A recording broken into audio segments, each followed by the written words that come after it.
नमस्ते छात्राओं, 8वीं के सभी छात्राओं का स्वागत है। कल हमने जो 8वां पाठ देखा था पूर्ण विश्राम, तो उसका उर्वरित भाग आज हम देखते हैं। तो छात्राओं, कल हमने देखा था कि डॉक्टर साहब ने लेखक को पूर्ण विश्राम लेने के लिए कहा था और लेखक ने चांदनी रात में जुहू पर जाने की तैयारी भी कर ली थी। दोनों पति पत्नी आपस में योजना बनाकर तैयारी कर रहे थे। उन्होंने आवश्यक सभी सामान साथ में लिया था। अब हम आगे देखेंगे कि और भी क्या क्या सामान है जो वे साथ लेने वाले हैं। तो अगले सामान के बारे में श्रीमती जी कह रही थी कि उस दिन तुम धूप का चश्मा भूल गए तो सर दर्द चढ़ गया था, इसीलिए कहती हूँ कि छतरी भी रख लेना और चश्मा भी। अच्छा बाबा, रख लूँगा, लेखक कहते हैं। और धूप से बचने की क्रीम भी रख लेना, शाम तक छाले न पड़ जाए। वहाँ बहुत करारी धूप पड़ती है, करारी यानी तेज़ धूप पड़ती है। श्रीमती जी कहती तो जा रही थी कि रख लूँगी, लेकिन ढूंढ रही थी नेल कटर, कैंची, ब्रश सब तो मिल गया था, लेकिन नेल कटर नहीं मिल रहा था, इसीलिए वह बहुत घबराई हुई थी। तब लेखक कहते हैं कि जाने दो नेल कटर, बाकी तो सब चीज़ें रख लो। अब लेखक अपने लिए नया अखबार और कुछ ऐसी किताबें थैले में भर रहे थे कि जो बहुत दिनों से समालोचना के लिए आई थी। समालोचना यानी किसी वस्तु के गुण दोष बताना। और लेखक ये सोच रहे थे कि जुहू पर जाने के बाद फुर्सत से इसकी समालोचना कर लूँगा। और आखिर 3 किताबें थैले में रख ली गई। कई दिनों से कविता करने की भी धुन लेखक पर सवार हुई थी और उनकी कई कतरने यानी कागज़ के टुकड़े इधर उधर बिखरे पड़े थे। उन्हें भी उन्होंने जमा किया और सोचा कि काव्य प्रेरणा के लिए जुहू से अच्छी जगह और कौन सी मिलेंगी। और आखिर में सामान में कई अटैची, कई थैले, कई झोले भरकर लेखक कहते हैं कि हम जुहू पर पहुँचे। 5-7 मिनट तक तो लेखक कहते हैं हम तो स्वप्नलोक में विचरते रहे। स्वप्नलोक यानी सपनों की दुनिया और विचरना यानी घूमना। लेखक कहते हैं कि हम जुहू पर पहुंच गए और वहां पर समुद्र में नहाने को चल पड़े। समुद्र तट पर और भी लोग नहा रहे थे, लेकिन एक ऊंची लहर ने आकर हम दोनों को ढक लिया। लहर की उस थपेड़ से न जाने श्रीमती जी के मस्तिष्क में क्या नई स्फूर्ति आ गई और उन्होंने लेखक से पूछा कि तुम्हें याद है बरामदी की खिड़की को तुमने अंदर से बंद कर लिया था या नहीं।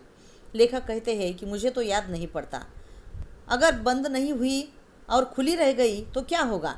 कहते कहते श्रीमती जी के चेहरे का रंग पीला पड़ गया।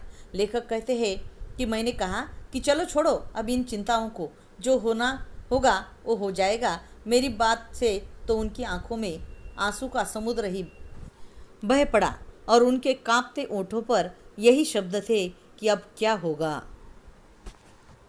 और अगर खिड़कियां खुली रह गई होगी तो घर का क्या होगा।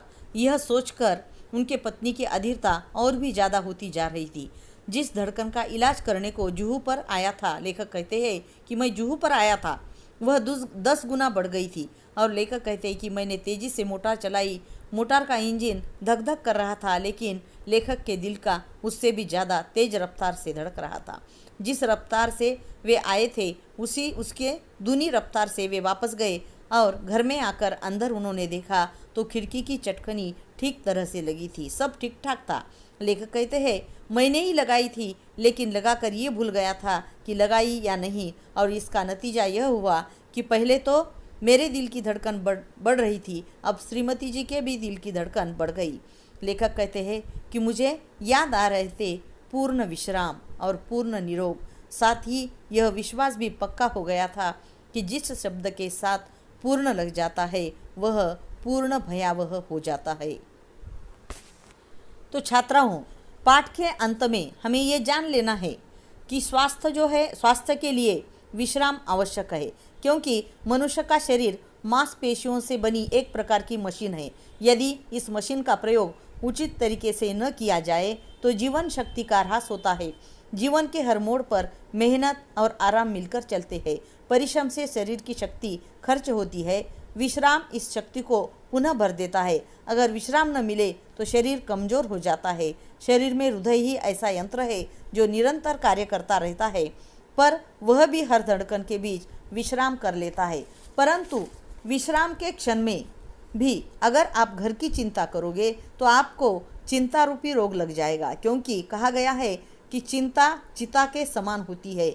चिता आदमी को एक ही बार जलाती है, लेकिन चिंता जहर की भांति हमें खोखला कर देती है और बार बार जलाती है। इसीलिए विश्राम के समय किसी भी बात की चिंता नहीं करना चाहिए, नहीं तो लेखक की तरह हमें उल्टे पांव घर वापस आना पड़ता है।